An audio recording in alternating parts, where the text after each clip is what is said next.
You're listening to 15 Minutes, where we feature community leaders sharing what the rest of us should know but likely don't. Hi, listeners. I'm Bela Musitz, the host of the Share Your Voice podcast, where we talk with top-notch law firms and attorneys about what it takes to grow a successful law practice. This episode is brought to you by Gladiator Law Marketing, delivering tailor-made services to help your law firm accomplish its objectives and maximize your growth potential. To have a successful marketing campaign and to make sure you're getting the best return on your investment, your firm needs to have better website and better content. Gladiator Law Marketing uses artificial intelligence, machine learning, and decades of experience to outperform the competition. To learn more, go to gladiatorlawmarketing.com, where you can schedule a free marketing consultation. Today's guest on the podcast is attorney Will Stafford. He founded Stafford Law in Houston, Texas, where he has dedicated his life to keeping families and business owners out of court and conflict. His firm provides comprehensive, relationship-focused legal services to help his clients protect their legacies. Welcome to the podcast, Will. Thank you so much for having me. I'm glad to be here. Yeah, this is great. So in addition to founding the law firm, what's your primary role at Stafford Law? Yeah, thanks for asking. So I'm the founder of the firm. I'm the owner of the firm, and I am the managing attorney of the firm. So I lead a small team of dedicated team members in serving our clients and whatever their needs are.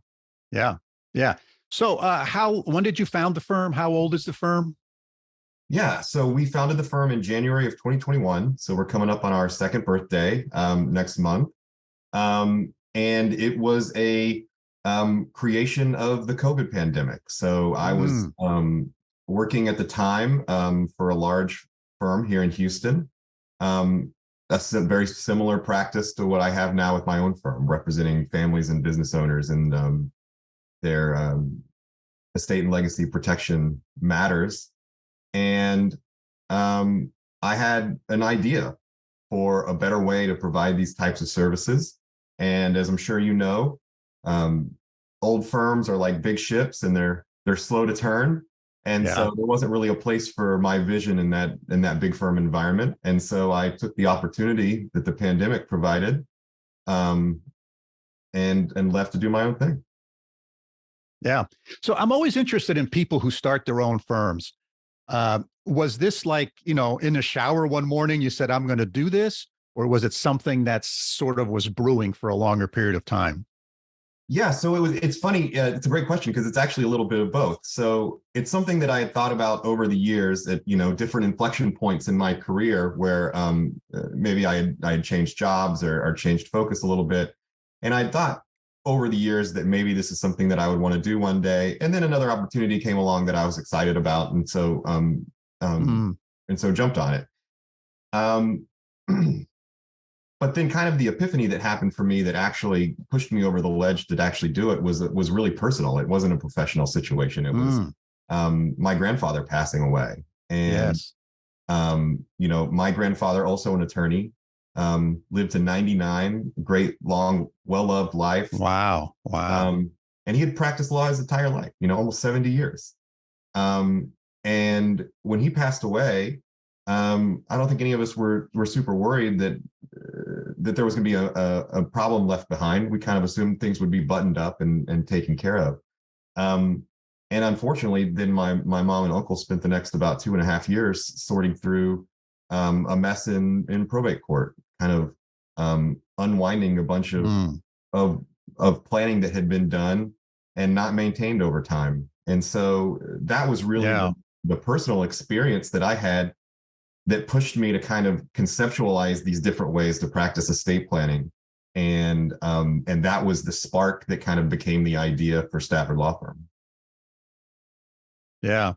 It really is amazing. Both my parents have passed, both my in-laws have passed. And so we went through various different elements of that, with each of them.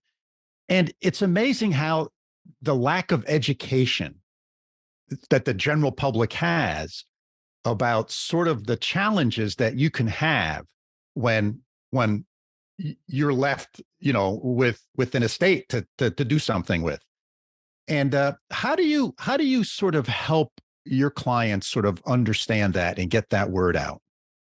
Yeah, well, so you've absolutely hit the nail on the head. The biggest problem with estate planning is that people don't understand what it is and what it can be if it's done well. And so, Yeah. traditional estate planning law firms, they treat it very much like a transaction, like you're just buying milk from the Mm, grocery store. A client calls up and they say, I need a will, or I need a power of attorney, or whatever. And the law firm says, great, we sell wills. They cost X dollars. Come in on Tuesday and pick it up.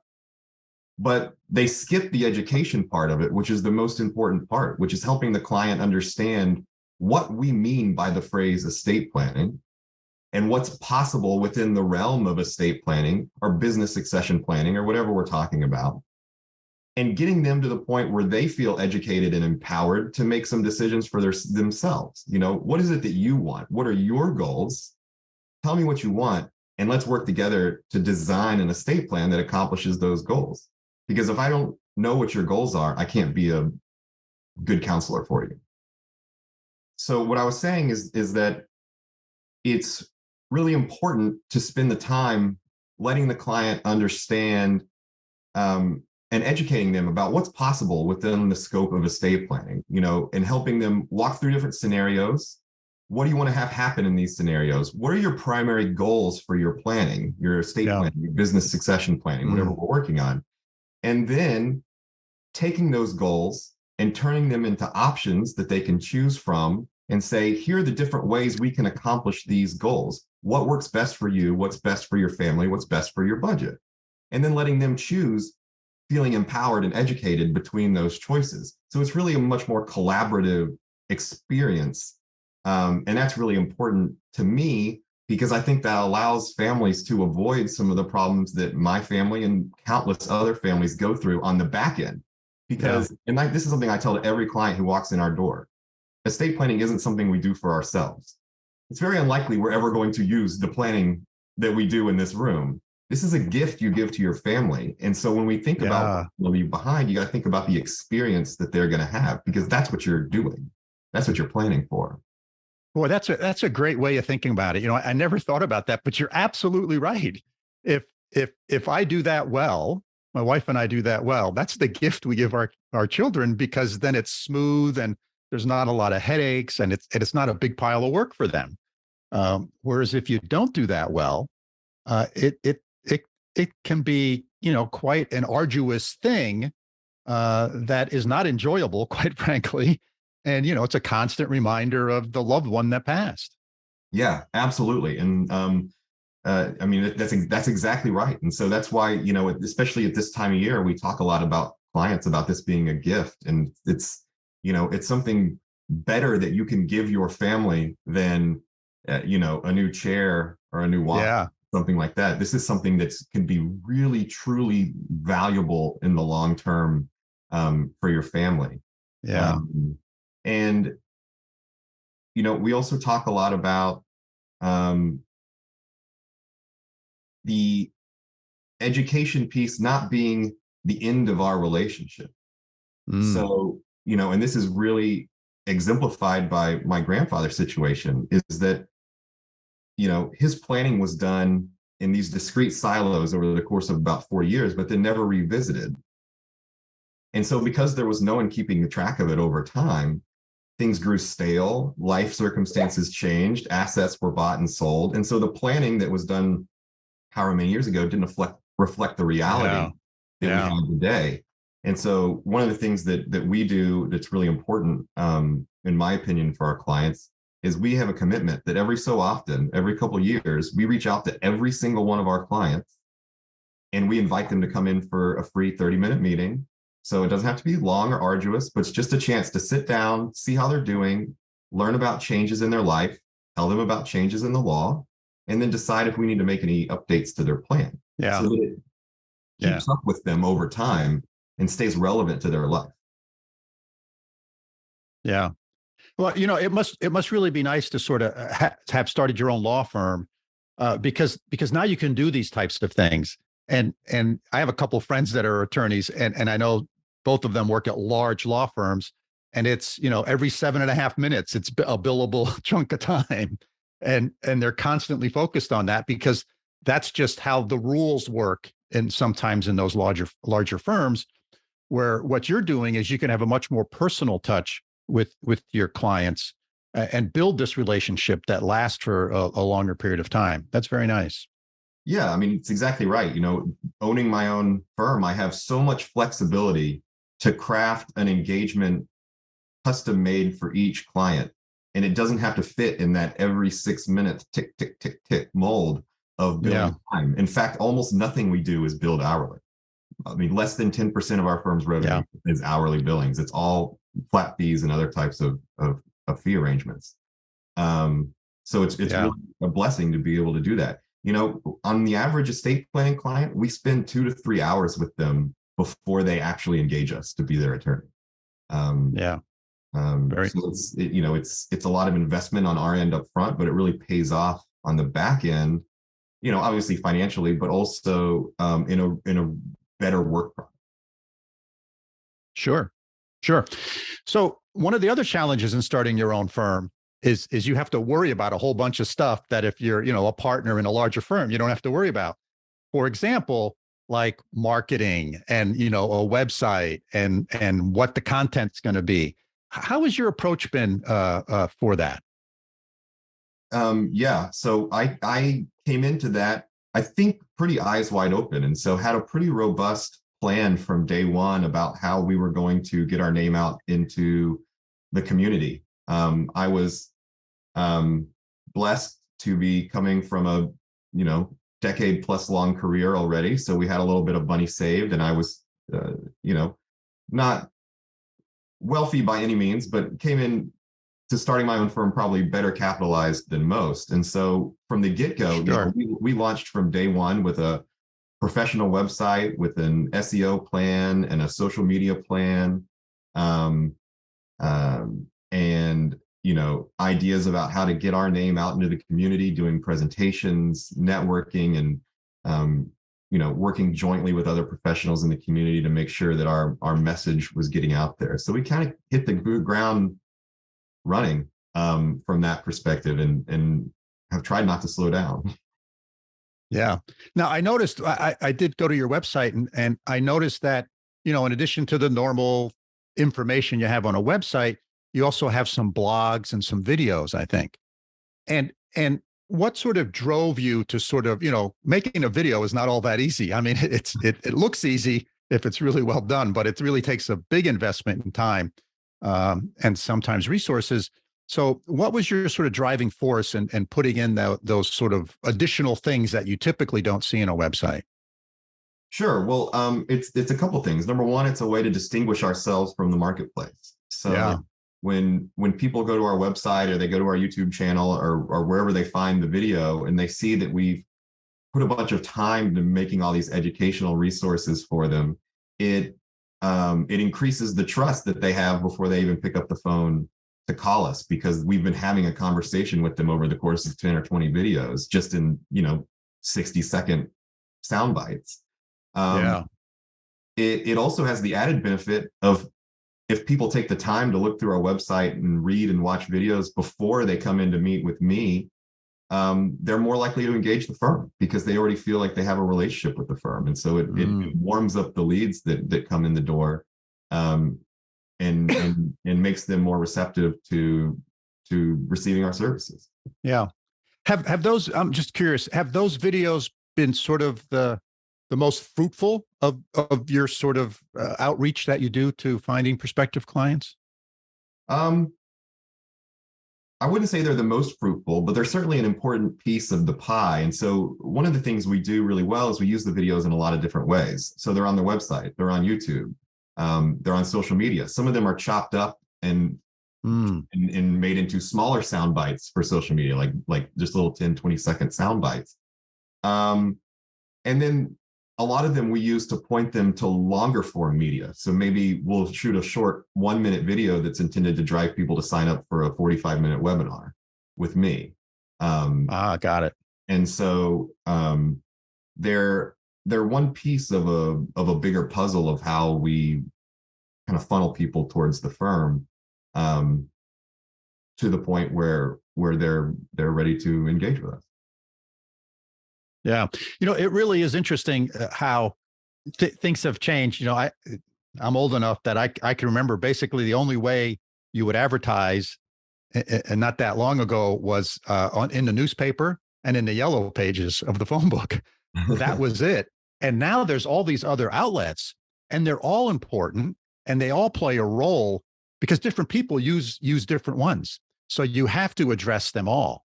And so I think it's really interesting the way that you've approached that. And the interesting thing also about your videos is they're building trust. They're building that relationship. They're establishing you as an expert in this field. And it does it in a much more rich way, I think, than reading something on a website or reading an ad in the newspaper. Yeah, there's something really intimate almost about knowing someone's voice, and it's funny because when I watch these videos, I don't sound the way I think I sound, right? None of us do. But I do think that Sure. I do think that that's a real thing where if someone walks into the room and meets me in person for the first time, and when I start talking, they recognize the voice because they've been to one of our seminars or watched a webinar or watched our video. There's a level of connection there that doesn't exist without that. And it's funny you bring up like yellow pages in newspapers. One of the things that we tried early on was advertising in, a local community magazine, like the free, like 50-page magazine that everyone in like the broader neighborhood gets. And we did it for a full year and got exactly 0 calls from it. So, print media is just, I don't know, it's dead. Yeah. It's not what it used to be. Let's just say that. Yeah. Yeah. And these other mediums are much richer than a static ad, right? Or even a static web page. There's something about that richer sort of multifaceted, multidimensional way that you can connect with clients and potential clients. So let's dive in a little bit into the two big areas that you do. So we talked about sort of estate planning. What are some of the specific things that people come to you for, or you think are really important for people to think about? Yeah. So most people who come to us for estate planning are coming to us without a really good idea of what it is that they want. So usually someone in their life has told them like, oh, you need a will. And so they search, will lawyer Houston. And I have, a fortuitous first name for those kinds of searches. And so the conversation really starts from there. And it's more, here's what estate planning is and what it can be. Now let's really decide what it is you want. And so what we'll talk a lot about is how old are your kids and how protected are they going to be if something happens to you, not just financially, but also from a care perspective. Who's going to care for them long term? Who's going to care for them in the short term? Because if we need our estate plans when our kids are 5 or 10 years old, it's not going to be something that was expected when we left the house that morning. It's typically going to be some kind of accident. And so there are real short-term concerns that can be planned for somewhat if people think about it, but most people don't think about it. And so we're thinking about those kinds of things. We're thinking about the experience your family has after you pass away. So not necessarily who's going to inherit your stuff. That's the easy question most of the time. Almost everyone chooses the same list of people. What we're really talking about is how are they going to get that stuff? How long is it going to take? How oppressive is the process going to be? And so we talk about the difference between a will and a trust. And one of the biggest myths that I bust every day is people think that if they have a will, they don't have to go through the probate court. When the exact opposite is true. A will is a one-way ticket to probate court. There's no way to use a will without going to court. So if avoiding probate is your ultimate goal, we've got to have a better plan in place. And so we talk a lot about that. And so we talk a lot more about experience than results, because the results are always the easy part. It's the experience of getting there that's more difficult and what people don't often think about. Yeah. The other thing I just wanted to mention is that about a year ago, my mom passed away, and she had some healthcare directives. And, her and I had a great relationship. So we talked about a lot of that stuff, what her wishes were, et cetera. That's not always the case, that either people have the time to do that or the opportunity to have those engaging conversations. And and it didn't hit me until after she passed, but I knew exactly what she wanted, which made it, quite frankly, very easy for me to go through and follow through on her wishes, because I knew what she wanted. I knew what she wanted for a service. I knew, what she wanted to do with all of those types of things. And having had another experience with my in-laws, which was less clear as to what they wanted, and it was a nightmare for all the siblings, because they're all getting together and they're trying to figure out what someone wants and, what they're going to do. And it just brings a lot of anguish. And it goes back to what you said earlier about being a gift, right? This is a gift to your dependents or your children, that it helps them sort of figure out what your wishes are and what to do. Yeah. Well, first let me say I'm so sorry to hear about your mom. I know that's probably still fresh for you, but Thank you. What I tell clients is that there's two parts to that kind of end of life care planning. It's deciding who's going to be making the decisions. Yes. And then telling those people what you want the decision to be. So you have to empower someone to do it and then educate them on what you want. So it's all about education and empowerment at every step of the process. And my experience on the other end of things, so after someone's passed away or they become ill, is that even if the person you've empowered to make those decisions doesn't agree with what you want, as long as you have clearly expressed what you want, they'll honor your wishes, because that's their primary goal. Yes. So if we can get to the point where people clearly know what you want and who's in charge of delivering it, people will respect that. And so the simple act of having an estate plan often prevents conflict, even if the plan isn't what the kids or other family members wanted or expected, because at the end of the day, they know this is what mom and dad wanted. And even though it's not what I want for them, I'm going to respect their wishes, because most people are inclined to be respectful. Yeah. In that type of situation. And so it's really important. I mean, you really hit the nail on the head. It's not just putting the legal documents in place and signing the name and picking a name. You have to go a step beyond that and tell these people that you chose them, first. Tell them that you chose them, and then tell them what you want them to do. Because there's only so much that we can put into, the state's advanced healthcare directive form. Right. Some of it has to come down to that person's discretion. And if they know what you want, then that makes it a lot easier. Some of the ways that we tell those people what they want, it's not always just a verbal conversation. So we give our clients the opportunity to write a letter. Here's what I want to have happen in these situations. They can record an interview. So we call it our family legacy interview. So we'll record an interview of them telling their family members, their kids, their siblings, their parents, these are the things that are important to me. It's especially important when we have young kids involved, because the video is really important, number one, for the kids, because, if they're really young, this might be the only thing they ever remember of their parents. This video. Number two, it's really important for the people who become those kids' guardians, because this is your opportunity to tell them all the different things that are important to you as a parent. Family values, educational values, religious values, financial values. It doesn't have to be 10 hours long. It can be just 20 or 30 minutes, but it will lift this huge weight off of those guardians' shoulders, because they feel like they know at least a little bit, have a little bit of direction from you on what you want for your kids. And then that lets them feel like it's not all on them. They're not,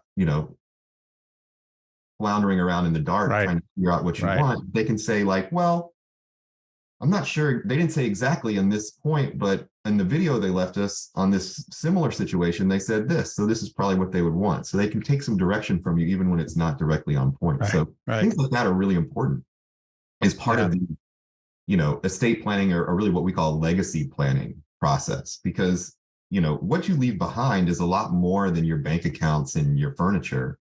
It's how people remember you, how people remember the experience of your life, the experience of your passing, um, and the family members that you leave behind who carry on the values that you instilled in them. And so the more ways we can pass those things on, the better, I think. Yeah, very well said, Will. Very well said. Now, I think your firm also does some business law work as well. Can you describe some of that for us, please? Yeah, absolutely. So, the early part of my career, the first 8 or 10 years or so, I was a corporate lawyer. I did business and finance work, M&A transactions, capital market transactions, bond deals, that sort of thing. And so I came into the practice I have now with a really robust business law background, and still do a lot of that just kind of straightforward business transactional work. But it's something else that we do a lot of now is working with small businesses, family-owned businesses, really thinking through how can they prepare their business for succession, whether that is passing it to the next generation, whether that's getting it ready for an exit, for a sale. How do we make that business the most attractive to whoever's going to take it over, and make that process work smoothly? Because, most family-owned businesses, especially where they're still owned by the original founder of the company, they've never thought about any of this beyond maybe the unspoken idea that, like, oh, well, when I want to retire, my kids will take it over. Well, what I've learned over the years is, number one, generally they've never even asked their kids if they want to take it over. Right, right. Very often the kids have absolutely zero interest in taking it over. And if the kids aren't going to take it over, there's no plan in place for who is. And so we have to think about, do you have any partners? Are they younger than you? Would they want to take it over? Do you have any key employees that we might want to kind of pre-structure a buyout of the company from the employees? Or are you getting to the point where you're old and ready to retire, and your company might be attractive to a financial or strategic buyer who can come in and buy the company from you? And how do we get it ready for that process? And that process, in a perfect world, we need more than just a few months. We want, a few years if we can get it, to really navigate that process properly, and really enhance the value of the company. Because, when we talk about valuation of companies, especially small, closely held businesses, we have the quantitative factors that value the company. So what's your revenue? What's your EBITDA? What's your net income? These numbers. And those are what they are. Those are the result of the company's business operations, and they are what they are. Obviously, they can be improved by improving sales processes, marketing, that sort of thing. But on the other hand, we have these qualitative factors. So what's the company's risk management program look like? Does it have a succession plan on the leadership team? Does it have a diversified customer base? Does it have written manuals and systems and processes that can be passed on? Can anyone step into any job in the company and do it based on a manual or a system and process? Once we put these things in place, the qualitative factors of the business improve, and so the multiple of the business improves. And so when we talk about business valuations, generally we're talking about a multiple of one of those quantitative numbers. And so while we may be able, the best we can do on the quantitative side might be to increase the business's revenue, 20% year over year, 30% year over year. Good, solid growth, but nothing exponential. On the qualitative side, we might be able to take a mediocre business from like a 3 multiple to a 5 or 6 multiple. So we might double the value of the business within a year without changing any of their actual numbers. Yeah. Just by making the business less risky to the market. So we think about that sort of thing a lot. Yeah, excellent. And I think one of the key things you said there, at least for me, I was in the private equity world for a period of time in the venture capital space. And these things take time. So to transition a company, to sell a company, to do any of these things, the first piece is assessing what you want to do. But then, like you said, there's oftentimes a year or two of doing things to take those multiples and improve them. And it takes time. Yeah. It's a process, as you said. So excellent point. So I want to start wrapping this up. So I have two more questions for you. So where can our listeners learn more about you and your firm? Where's the best place for them to go? Yeah, so absolutely the best place to start is our website. It's www.staffordlawtx.com, STAFFORDLAWTX.com. From there, you can find information about our firm, about myself. You can find our free reports, our videos. You can get links to our social media. So everything you want to you could possibly want to learn about us, you can learn starting from there. So that's the best place to start. And we'd love to hear from your listeners. Yeah, great. We will make sure that's in the show notes for the podcast. And my last question. So is there something that I have not asked you that you would like to share with the audience? Yeah, that's a great question. Thanks for asking. So I think that what I'd really like to leave the audience with is, and it doesn't matter whether you work with our firm or another firm, but make sure you're working with a firm that really values you as a person and as an educated consumer of legal services, and who doesn't try to sell you something without making sure that you understand it first. Because that is really the root of all problems in our industry, is that firms sell services to their clients and the client has no idea what they're buying. And so make sure that you're asking questions of your attorney before you hire them to root that out. How much time do you spend on education before we make any decisions about our planning? What's your process in place for making sure that we stay in touch over time after our planning is finished? What are you going to do to make sure that our family members understand our wishes after we're not able to express them anymore? Those types of questions, really important to ask up front. Way more important than asking how much it's going to cost. Because, just spoiler alert, it's all going to be about the same cost-wise. Yeah. And if you find someone who's a lot cheaper, you absolutely get what you pay for, generally. Yeah. So in the world of legal services, people generally end up price-wise around the same place. And so it's all these other factors of the engagement that, in my mind, become more important in deciding who to hire. So that's what I'd like to leave your listeners with. Well, that's an excellent way to wrap things up, Will. Thank you very much for being a guest on the podcast. I really enjoyed our conversation. Thank you for joining us. Yeah, absolutely. I loved it. Thank you so much. Thanks for listening to 15 Minutes. Be sure to subscribe and we'll see you next time.